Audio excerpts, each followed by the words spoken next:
आज की इस वीडियो में हम लोग बिहार एसएससी का प्रैक्टिस सेट डिस्कस करने वाले हैं। यूटेरिया का यह प्रैक्टिस सेट है और इसका सेट नंबर 1 हम लोग डिस्कस करने वाले हैं आपके साथ। तो आइए यहाँ से हम लोग फर्स्ट सेट से शुरू करते हैं। सेट नंबर 1 है जो कि आपके सामने है। यहाँ से आइए शुरू करते हैं। इसका पीडीएफ टेलीग्राम चैनल पे मिलेगा आपको। सबका डिस्क्रिप्शन में लिंक दे दीजिएगा पीडीएफ और व्हाट्सएप ग्रुप का, और आप मेरे से बात कर सकते हैं व्हाट्सएप ग्रुप में आकर के, और टेलीग्राम चैनल पे भी आप मैसेज कर सकते हैं ग्रुप में। और आइए यहाँ से शुरू करते हैं। फर्स्ट क्वेश्चन है, हाल ही में भारतीय वायुसेना ने लड़ाकू विमान MiG-21 को सेवा से मुक्त किया। इस लड़ाकू विमान को किस वर्ष वायुसेना में शामिल किया गया था? तो 1963 में शामिल किया गया था। ऑप्शन नंबर बी आंसर हो जाएगा। नेक्स्ट क्वेश्चन नंबर 2 देखते हैं। आइए, तो यहाँ पे है, किस राज्य सरकार ने पहली खनन पर्यटन परियोजना की शुरुआत की है? आंसर हो जाएगा आपका ऑप्शन ए झारखंड। हाल ही में किस देश में अशोक स्तंभ की प्रकृति का अनावरण किया गया है? ऑप्शन नंबर सी आंसर होगा श्रीलंका। नेक्स्ट आइए देखते हैं हम लोग क्वेश्चन नंबर 4। क्वेश्चन नंबर 4 है आपका, 2025 में चेस वर्ल्ड कप की मेजबानी किस देश के द्वारा किया जाएगा? Option number D Bharat. Global gender gap index 2025 में भारत का स्थान क्या रहा है? तो इसमें आपका क्या आंसर हो जाएगा? 131वां। ऑप्शन नंबर सी आंसर हो जाएगा। आइए देखते हैं हम लोग क्वेश्चन नंबर 6 को। भारतीय संविधान के किस अनुच्छेद के तहत उपराष्ट्रपति जगदीप धनखड़ ने इस्तीफा दिया था? तो हो जाएगा ऑप्शन नंबर ए 67 का आंसर हो जाएगा। क्वेश्चन नंबर 7, बिहार के मुख्यमंत्री श्री नीतीश कुमार ने राज्य के घरेलू उपभोक्ताओं को कितने यूनिट तक मुफ्त बिजली देने की घोषणा की है? तो आप सभी जानते होंगे 125 unit. Option number C correct answer है। नेक्स्ट क्वेश्चन नंबर 8 नंबर है आपका, भारत का नया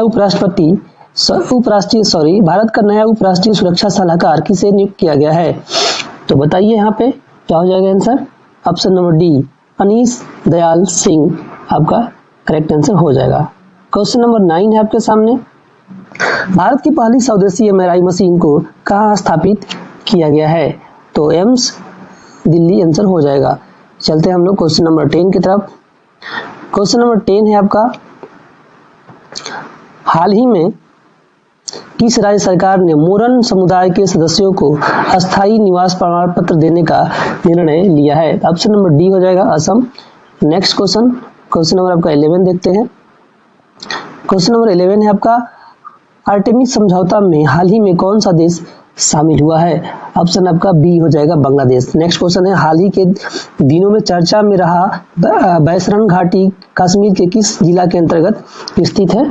तो आंसर हो जाएगा आपका Anantnag. Option B correct answer है। नेक्स्ट क्वेश्चन है आपका क्वेश्चन नंबर 13 नंबर क्वेश्चन। आइए देखते हैं हम लोग, भारत उज्बेकिस्तान के मध्य डस्क्लिक अभ्यास का आयोजन कहाँ किया गया है? तो आंसर हो जाएगा यहाँ पे पुणे में।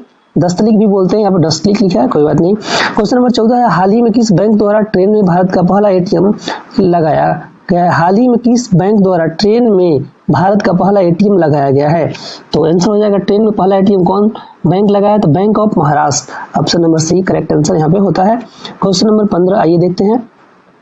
15 आपका, रामनाथ गोयनका पुरस्कार 2025 से कुल कितने पत्रकारों को सम्मानित किया गया है? तो 27 यानी ऑप्शन सी करेक्ट आंसर हो जाएगा। नेक्स्ट 16 नंबर क्वेश्चन, कि संविधान संशोधन द्वारा SC/ST के लिए पदोन्नति में आरक्षण की व्यवस्था की गई है? तो बताइए इसका आंसर क्या हो जाएगा? आंसर हो जाएगा ऑप्शन सी आपका 77वां संविधान संशोधन 1995 आंसर आपका हो जाएगा। नेक्स्ट क्वेश्चन नंबर 17 नंबर देखते हैं, क्वेश्चन क्या बोलता है। तो आपका 17 नंबर क्वेश्चन है, विधान परिषद के संबंध में निम्न कथनों में से कौन सा असत्य है। तो ऑप्शन डी जो है असत्य है। विधान परिषद में न्यूनतम सदस्यों की संख्या 60 निर्धारित की गई, यह जो है कथन जो है असत्य है। तो ये आंसर हो जाएगा। बाकी सही क्या है, तो विधान परिषद में अधिकतम सदस्यों की संख्या विधान सभा सदस्यों के 1/3 निर्धारित, ये सही है। इसमें सदस्य बनाने हेतु न्यूनतम आयु सीमा 30 वर्ष है, ये भी सही है। तो आप सी और ये सही है, डी गलत है, जो कि आंसर है। ठीक है, नेक्स्ट क्वेश्चन आइए देखते हैं हम लोग। Question number 18। क्वेश्चन नंबर 18 है, राज्य के नीति निर्देशक तत्वों का कौन सा अनुच्छेद सहकारी समिति के गठन को बढ़ावा देता है? तो यहाँ पे ऑप्शन सी करेक्ट आंसर हो जाएगा, अनुच्छेद 43 ख। भारतीय संविधान में संशोधन का प्रस्ताव किस देश के संविधान से लिया गया है? तो आंसर हो जाएगा डी, दक्षिण अफ्रीका। नेक्स्ट क्वेश्चन नंबर 20 आइए देखते हैं हम लोग। क्वेश्चन नंबर 20 है, भारत की प्रभुता, एकता और अखंडता की रक्षा करें और उसे अछूते रखें, यह उपबंध किसमें किया गया है? तो आंसर हो जाएगा इसका आपका ऑप्शन सी करेक्ट आंसर हो जाएगा यहाँ पे मूल्य कर्तव्य में। क्वेश्चन नंबर 21, निम्न में किसके सिफारिश पर केंद्र राज्यों को वैधानिक अनुदान दिए जाते हैं? तो आंसर आपका क्या हो जाएगा, वित्त आयोग, ऑप्शन ए करेक्ट आंसर होगा। नेक्स्ट क्वेश्चन आइए देखते हैं हम लोग। क्वेश्चन नंबर 22, अंडमान निकोबार द्वीप समूह पर निम्न उच्च न्यायालयों में से किसका क्षेत्राधिकार है? तो बताइए, Kolkata, option B correct answer होगा। 23 नंबर देखते हैं, भारत के राष्ट्रीय मानवाधिकार आयोग के प्रथम अध्यक्ष निम्न में कौन थे? न्यायमूर्ति Ranganath Mishra, option B correct answer होगा। नेक्स्ट 24 नंबर क्वेश्चन आपके सामने है, निम्न में कौन सी नदी पूर्वोत्तर नदी का उदाहरण नहीं है? तो गोदावरी आंसर हो जाएगा, डी ऑप्शन। नमकीन क्षेत्रों में पाई जाने वाली वनस्पति को किस नाम से जाना जाता है? तो इसमें से डी में से कोई नहीं है। ठीक है, तो ऑप्शन डी इसमें करेक्ट हो जाएगा। देखिए, जो नदी किसी, इनके याद रख लीजिएगा, नमकीन क्षेत्रों में पाई जाने वाली बोल रहा है, तो जो नदी किसी स्थल खंड के उत्थान से पहले से बह रही हो उसे पूर्ववर्ती नदी कहते हैं। जान लीजिए, पूर्ववर्ती नदी के उदाहरण बहुत सारे, सिंधु, सतलज, ब्रह्मपुत्र, कोसी, तीस्ता, ये सारी नदियां हिमालय क्षेत्र से उत्थान से पहले ही की बनी है नदियां। ठीक है, तो ये देख लीजिएगा। और जो पूछ रहा है कि नमकीन क्षेत्रों में पाई जाने वाली वनस्पति किस नाम से जाना जाता है, तो नमकीन क्षेत्र से पाई जाने वाली वनस्पति टुंड्रा, शीत क्षेत्र ऐसा जाना जाता है। ठीक है, क्योफाइटा, जेरेफाइटा, ये सब देख लीजिएगा एक बार, यहाँ पर रिसर्च तो कर नहीं सकते। नेक्स्ट आइए देखते हैं। नेक्स्ट, भूमध्य रेखा निम्न में से किस देश से होकर गुजरती है? बताइए, Maldives, Gabon, Brazil, option A correct answer होगा। नेक्स्ट है आपका 27, भारतीय राष्ट्रीय अंतरिक्ष संवर्धन और प्राधिकरण केंद्र का मुख्यालय कहाँ पे है? भारतीय राष्ट्रीय अंतरिक्ष संविधान और प्राधिकरण केंद्र का मुख्यालय कहाँ पे है? तो ऑप्शन हो जाएगा Ahmedabad, option C correct answer होगा। थोड़ा सा आपको टाइम दिया जा रहा है ताकि आप लोग खुद से आंसर लगा सकें। नेक्स्ट यहाँ पे है, देखिए, ब्लू कार्बन क्या है? ब्लू कार्बन क्या है? महासागरों और तटीय पारिस्थितिकी तंत्रों द्वारा संग्रहित कार्बन, ऑप्शन सी आंसर होगा। नेक्स्ट आइए देखते हैं हम लोग क्वेश्चन नंबर 29 यानी 29 नंबर क्वेश्चन को आइए देखते हैं। यहाँ पे 29 नंबर है आपका, बौद्ध वास्तुकला के संदर्भ में निम्नलिखित में से कौन से कथन सही हैं? तो बताइए। यहाँ पे देखिए, यहाँ पे आंसर हो जाएगा 29 का बी आंसर हो जाएगा, केवल एक। उद्देशिका स्तूप एक स्मारक के रूप में बनाया गया था। ठीक है, नेक्स्ट है आपका यहाँ पे 30 नंबर, वैदिक काल में शिक्षा का आरंभ, वैदिक काल में शिक्षा का आरंभ, एक सेकेंड, वैदिक काल में शिक्षा का आरंभ निम्नलिखित में से किसके साथ होता था? बताइए। 30 नंबर क्वेश्चन का क्या आंसर होगा? उपनयन, ऑप्शन ए। निम्नलिखित में से किसने विद्रोहियों का सफाया का विस्तार के स्थान पर समेकन, कंसोलिडेशन की नीति अपनाई? तो हो जाएगा यहाँ पे Ghiyasuddin Balban, option B correct answer होता है। नेक्स्ट आप देखते हैं, विजयनगर साम्राज्य के संस्थापक हरिहर और भूखा राय के मंत्री का नाम बताना है, तो आपका हो जाएगा ऑप्शन बी कंपील। नेक्स्ट आपका मुगल शासन के संदर्भ में मुगल शासन के संदर्भ में निम्नलिखित कथनों पर विचार कीजिए। तो यहाँ पे आइए दिखा देते हैं ऑप्शन डी करेक्ट आंसर होगा, केवल 2, यानी पानीपत का दूसरा युद्ध 1556 में हुआ था। नेक्स्ट क्वेश्चन 34 देखते हैं। 34 है आपका, मराठा साम्राज्य के संस्थापक राजा शिवाजी को किस स्थान पर छत्रपति के खिताब से सम्मानित किया गया था? तो आंसर हो जाएगा यहाँ पे Raigarh, option D correct answer होगा। नेक्स्ट 35, 1882 में शैक्षणिक सुधार के लिए हंटर आयोग की नियुक्ति किसने की थी? तो ऑप्शन डी होगा लॉर्ड रिपन। नेक्स्ट देखते हैं यहाँ पे है आपका 1919 के प्रस्तावित रॉलेट अधिनियम में राजनीतिक कैदियों को बिना मुकदमे के कितने दिनों के लिए हिरासत में रखने की अनुमति दी थी? तो हो जाएगा 2 वर्ष, ऑप्शन ए। नेक्स्ट 37, निम्नलिखित में से कौन सा अधिनियम ईस्ट इंडिया कंपनी के क्षेत्रीय मामलों में ब्रिटिश सरकार द्वारा पहला हस्तक्षेप था? तो यहाँ पे बताएं, यहाँ पे हो जाएगा विनियमन अधिनियम 1773 यानी बी करेक्ट आंसर होगा। नेक्स्ट 38 है 1928 में निम्नलिखित में से किसने कांग्रेस पार्टी की नेहरू रिपोर्ट स्वतंत्र भारत के लिए एक भावी संविधान लिखी जो स्वतंत्र उपनिवेश का दर्जा देने पर आधारित थी? तो यहाँ पे हो जाएगा ऑप्शन सी मोतीलाल नेहरू। एक बार देखिए 1928 में निम्नलिखित में से किसने कांग्रेस पार्टी की नेहरू रिपोर्ट स्वतंत्र भारत के लिए एक भावी संविधान यानी future constitution for independent India लिखा जो स्वतंत्र उपनिवेश और डोमिनियन स्टेट का दर्जा देने पर आधारित थी? तो आपका Motilal Nehru option C answer होगा। नेक्स्ट 39 यानी 39 नंबर क्वेश्चन देखिए, अभिनव भारत सोसाइटी के बारे में निम्नलिखित कथनों पे आपको विचार करने हैं। आंसर हो जाएगा आपका इसमें बी आपका करेक्ट आंसर हो गया, यानी 1 और 3 आंसर होगा इसमें। यह सोसाइटी समाजवादियों का एक समुदाय था जो सशस्त्र क्रांति में विश्वास रखता था। थर्ड सही आपका मित्र मेला एक क्रांतिकारी गुप्त संस्था का नाम बदलकर 1904 में अभिनव भारत रखा गया। क्वेश्चन नंबर 40, निम्नलिखित में से किसके द्वारा 1929 में बिहार प्रांतीय किसान सभा का गठन किया गया था? तो आपका Swami Sahajanand Saraswati option D answer होगा इसमें। नेक्स्ट क्वेश्चन देखते हैं, क्वेश्चन नंबर आपका 41, इसमें मिलान करना है तो इसमें आपका मिलान करते आइए। 41 में आंसर हो जाएगा आपका सी, यानी कि आंसर सी हो जाएगा, यानी भटकल जो है कैसे मैच करेगा? तो थर्ड से कर्नाटक से मैच कर जाएगा आपका, ठीक है। भटकल आपका कर्नाटक से मैच कर जाएगा। और नेक्स्ट इसमें से एलएपी मैच कर जाएगा 1 से यानी केरल से। काकीनाडा मैच कर जाएगा आपका 4 से आंध्र प्रदेश से। तुतीकोरिन डी मैच कर जाएगा 2 से तमिलनाडु से। तो ऐसे मैच करा लीजिएगा, ठीक है। इसमें ऑप्शन आपको बता दे रहे हैं, सी आंसर इसमें आपका सही है 41 में। नेक्स्ट क्वेश्चन है 42, निम्नलिखित में से किस एक स्थान पर इंदिरा गांधी परमाणु अनुसंधान केंद्र स्थित है? बताइए। तो ये हो जाएगा आपका ऑप्शन सी कल्पकम। नेक्स्ट है 43, अल्पसंख्यकों के लिए राष्ट्रीय आयोग अधिनियम किस वर्ष में पारित किया गया था? तो यहाँ पे हो जाएगा 1992 option B. Next question, Bharat के 2 सर्वोच्च वीरता पुरस्कार कौन कौन है? बताइए। 44 का आंसर बताइए। परमवीर चक्र एवं महावीर चक्र हो जाएगा, यानी ऑप्शन बी करेक्ट आंसर होता है यहाँ पे। नेक्स्ट यहाँ पे देखते हैं, मिलान करना है यहाँ भी, तो आइए मिलान कर लेते हैं हम लोग। सबसे पहले बताते हैं आंसर इसका क्या होगा। तो इसमें आपका हो जाएगा ऑप्शन ए करेक्ट आंसर हो जाएगा, यानी माइकल मधुसूदन दत्त मैच कर जाएंगे, आपको प्रख्यात कवि हैं तो इससे मैच कर जाएंगे। नंदलाल बोस मैच कर जाएंगे आपका चित्रकलाविद से। लक्षू महाराज मैच कर जाएंगे 4 नंबर से। प्रख्यात कथक पंकज मलिक मैच कर जाएंगे आपका 3rd से। प्रख्यात संगीतज्ञ, ठीक है। नेक्स्ट क्वेश्चन नंबर 46 है आपका, 2011 की जनगणना के अनुसार निम्नलिखित केंद्र शासित प्रदेशों को लिंगानुपात के घटते क्रम में व्यवस्थित करना है।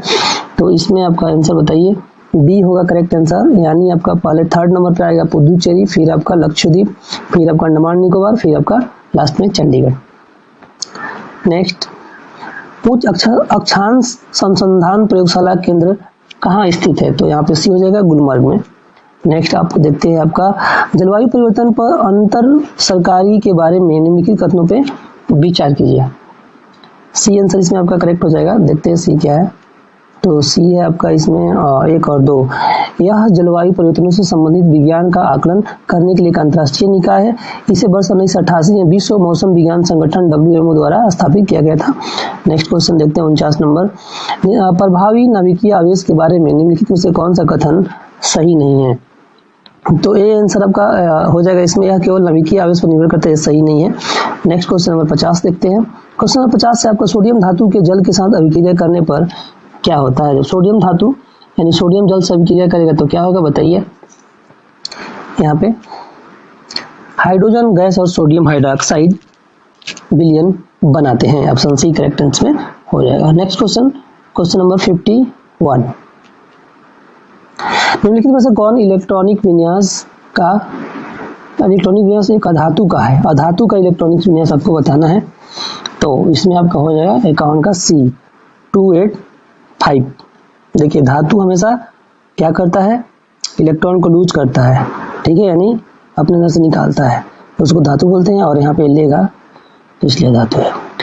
नेक्स्ट आपका निम्नलिखित में से कौन सा अम्ल क्षारक का सूचक नहीं है? अम्ल क्षारक का सूचक इसमें से कौन सा नहीं है? तो आपका ये है, इंडिकेटर की बात बोल रहे हैं, तो ये नहीं है। बाकी लिटमस, नेफ्थलीन, मिथाइल ऑरेंज ये सब सूचक हैं, अम्ल क्षार को बताने में हेल्प करते हैं कि कौन अम्ल है कौन क्षार है। नेक्स्ट क्वेश्चन है आपका Na2O एक ऑक्साइड है। Na2O एक ऑक्साइड है, कौन सा ऑक्साइड है? क्षारीय या अम्लीय? क्षारीय ऑक्साइड है, क्योंकि मेटल का ऑक्साइड है इसलिए क्षारीय होगा। ऑप्शन ए करेक्ट आंसर होगा। नेक्स्ट आपका कार्बन यौगिकों में आमतौर पर नहीं पाया जाता है। कार्बन यौगिकों में आमतौर पर नहीं पाया जाता है आयनिक आबंध। ऑप्शन डी करेक्ट आंसर इसमें हो जाएगा। नेक्स्ट क्वेश्चन देखते हैं हम लोग 55 नंबर 55 है। ऑक्सीजन की अनुपस्थिति में अयस्कों के ताप को क्या कहा जाता है? तो निस्तापन आपका भी आंसर होगा। नेक्स्ट क्वेश्चन देखते हैं, यहाँ पे आइए। निम्नलिखित में से कौन सा तत्व सबसे अधिक क्रियाशील है? इसमें से बताना है आपको कौन सा अधिक क्रियाशील है। इन चारों की बात में, चारों में से बताना है कौन सा अधिक है, तो आपका कैल्शियम डी आंसर होगा है। एक गोलीय दर्पण द्वारा उत्पन्न आवर्धन -0.5 होता है, तो दर्पण द्वारा निर्मित प्रतिबिंब कैसा होगा? तो हो जाएगा आपका बी वास्तविक, उल्टा और छोटा। निम्नलिखित में से कौन सा विद्युत उपकरण जूल के तापमान के नियम पर आधारित नहीं है? तो डी होगा आपका बिजली प्लग एवं स्विच। नेक्स्ट क्वेश्चन देखते हैं आपका द्रवों के घर्षण को क्या कहा जाता है? द्रवों के घर्षण को क्या कहा जाता है? तो बताइए यहाँ पर श्यानता। नेक्स्ट क्वेश्चन देखते हैं हम लोग क्वेश्चन नंबर 60। रोग प्रतिरोधकता वाले धातु के तार को 4 बराबर भागों में काटा जाता है, प्रत्येक भाग की प्रतिरोधकता क्या है बताइए? तो हो जाएगा डी, आपका आंसर डी करेक्ट हो जाएगा यहाँ पे। तो नेक्स्ट है आपका 69 नंबर है। दूध के घनत्व को निर्धारित करने के लिए निम्नलिखित में से कौन सा उपकरण का उपयोग किया जाता है? तो लैक्टोमीटर आंसर हो जाएगा आपका, ऑप्शन बी इसमें करेक्ट होगा। नेक्स्ट क्वेश्चन नंबर 62 देखते हैं यहाँ पे। 62 नंबर है आपका, निम्नलिखित में से किसकी इकाई ऊर्जा के इकाई के समान है? तो हो जाएगा डी कार्य की। नेक्स्ट क्वेश्चन यहाँ पे 63 नंबर, किस तरह की तरंगों में कंपन तरंग के चलने की दिशा के समानांतर गति करते हैं? किस तरह के तरंगों में कंपन तरंग के चलने की दिशा के समानांतर गति करते हैं? तो आंसर होगा बी आपका अनुदैर्ध्य। नेक्स्ट है यहाँ पे देखिए, निम्नलिखित में से कौन सा आहार घटक प्रति ग्राम मनुष्यों में उच्चतम ऊर्जा प्रदान करता है? तो वसा हो जाएगा, डी आंसर करेक्ट हो जाएगा। नेक्स्ट क्वेश्चन नंबर 65 आइए देखते हैं। 65 है आपका, रंगीन लौह का क्या कहा जाता है? मतलब रंगीन लौह को क्या कहा जाता है, ऐसे लिखना था। तो आंसर हो जाएगा यहाँ पे ल्यूकोप्लास्टिड्स, यानी ऑप्शन ए करेक्ट होगा। ग्लूकोज अणु निम्नलिखित में से किसमें टूट जाते हैं? तो यहाँ पे 66 का आंसर क्या होगा? पायरुविक एसिड हो जाएगा आपका, ऑप्शन ए करेक्ट आंसर इसमें हो जाएगा। नेक्स्ट क्वेश्चन देखते हैं, क्वेश्चन नंबर आपका 67। टेटनस तंत्रिका तंत्र की एक गंभीर बीमारी है जो किस विष उत्पादक के कारण होती है? मतलब किसके काटने से होती है, ऐसा बोल सकते हैं। तो आपका जीवाणु, ऑप्शन सी। नेक्स्ट है आपका 68। मांसपेशियों की क्रिया से उत्पन्न बल को क्या कहा जाता है बताएं? तो हो जाएगा पेशीय बल, ऑप्शन सी। निम्नलिखित फूलदार पौधों में कौन सा लता का उदाहरण है? तो हो जाएगा चमेली, डी ऑप्शन होगा करेक्ट। नेक्स्ट 70 नंबर क्वेश्चन देखते हैं। यहाँ पे है, निम्नलिखित जानवरों में से कौन सरीसृप वर्ग से संबंधित है? सरीसृप वर्ग से संबंधित नहीं है। निम्नलिखित जानवरों में से कौन सा सरीसृप वर्ग से संबंधित नहीं है? यानी सरीसृप का मतलब होता है आपका, इसमें आंसर पहले देख लीजिए, मेढक जो जमीन से चलते हैं, जिसमें पैर नहीं होते हैं। नेक्स्ट आपका